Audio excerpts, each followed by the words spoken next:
La visión de seguridad de nuestro país es una visión integral que sitúa al ser humano como eje central basado en el respeto a sus derechos y garantía. Así lo dice nuestra Constitución en el artículo 3, numeral 8, donde el Estado tiene que garantizar a sus habitantes el derecho a una cultura de paz, a la seguridad integral y a vivir en una sociedad democrática y libre de corrupción. En este contexto, el Estado ecuatoriano ha implementado políticas, estrategias y acciones que permiten concretar este mandato constitucional.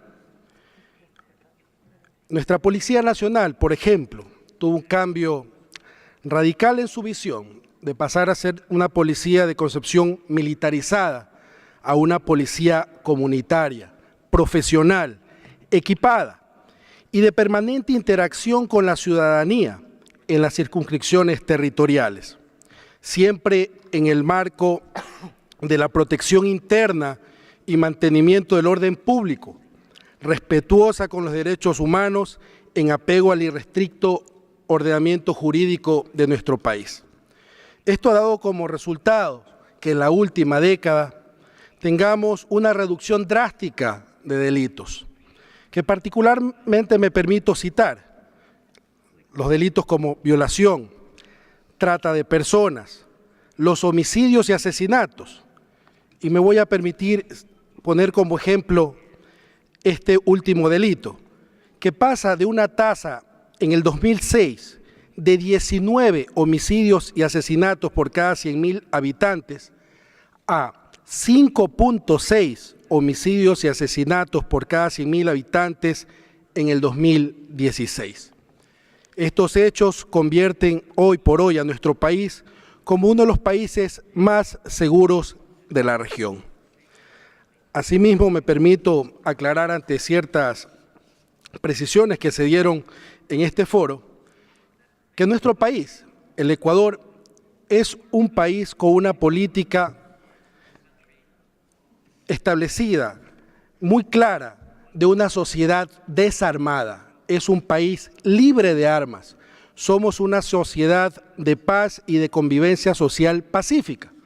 Tenemos un instrumento jurídico que es la ley de armas para poder otorgar permisos de porte y tenencia en casos excepcionales y particulares. En diciembre del 2015, la Asamblea Nacional aprobó una enmienda constitucional al artículo 158, que permite a nuestras Fuerzas Armadas, además de su misión fundamental de la defensa de la soberanía y la integridad territorial, apoyar de forma complementaria en la seguridad integral del Estado conforme a la ley. Por ejemplo, viabilizar el marco legal para la participación de Fuerzas Armadas en atención a desastres naturales y antrópicos, el combate a delitos relacionados con sustancias sujetas a fiscalización, el control a la minería ilegal. Para ejecutar estas acciones, todos los miembros de las Fuerzas Armadas, sus tres ramas, el Ejército, la Marina y la Aviación, tienen una formación y capacitación en derechos humanos. Se han establecido protocolos muy claros para las interacciones entre instituciones, pero sobre todo con la sociedad civil. Asimismo, quiero precisar que hasta el momento no se han presentado ningún caso, repito, no se ha presentado ningún caso de exceso en la aplicación progresiva de la fuerza por parte de la fuerza pública, es decir, por parte de Fuerzas Armadas y Policía Nacional. Nuestro país, como ustedes lo conocen, en los 2 últimos años ha soportado varios fenómenos y desastres naturales. Hemos tenido que nos han obligado a activar instrumentos constitucionales y legales, como son los estados de excepción o los estados de emergencia. En agosto del 2015, la activación del volcán Cotopaxi, cuya última erupción en 1877 afectó de forma directa 2 provincias de nuestro país y su ceniza se propagó a todo el territorio ecuatoriano afectando la salud, la producción y extensos cultivos en nuestro país. Con los informes técnicos del Instituto Geofísico y de la Secretaría de Riesgos, era necesario establecer estados de excepción o de emergencia que permitan tomar todas las medidas para proteger los derechos y garantías de la población ante una eventual erupción. Asimismo, el 16 de abril del 2016, las provincias de Manabí y Esmeraldas, en la costa ecuatoriana, fueron gravemente afectadas por un terremoto que cobró la vida de 671 personas.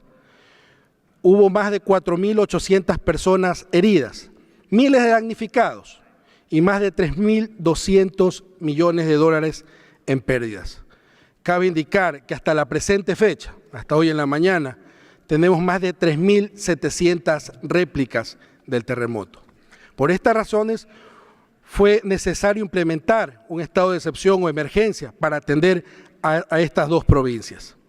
La atención brindada a la población ha sido integral e inclusiva, con énfasis prioritario a las personas más vulnerables, entre ellas a las personas con discapacidad. Se atendieron o se establecieron 30 albergues y se atendieron a más de 12.000 personas. Hoy por hoy tenemos 3.201 personas en 14 albergues y estimamos hasta el mes de junio de este año cerrar todos los albergues. Se ha entregado ayuda humanitaria a más de 1 millón de personas. La atención a este desastre natural es acompañada por organismos competentes de Naciones Unidas, quienes en sus diferentes visitas e interacciones han destacado la capacidad del Estado ecuatoriano ante la reacción y atención de la población. Quiero precisar además que en nuestro país los estados de excepción o de emergencia han permitido proteger los derechos fundamentales de los ciudadanos y garantizar la atención y ayuda humanitaria a la población inmediata, con los recursos humanos, económicos, técnicos, operativos que sean necesarios. Finalmente, estos estados de excepción o de emergencia han sido notificados de forma oportuna a la Corte Constitucional y puesto en conocimiento de los organismos internacionales de protección de los derechos humanos.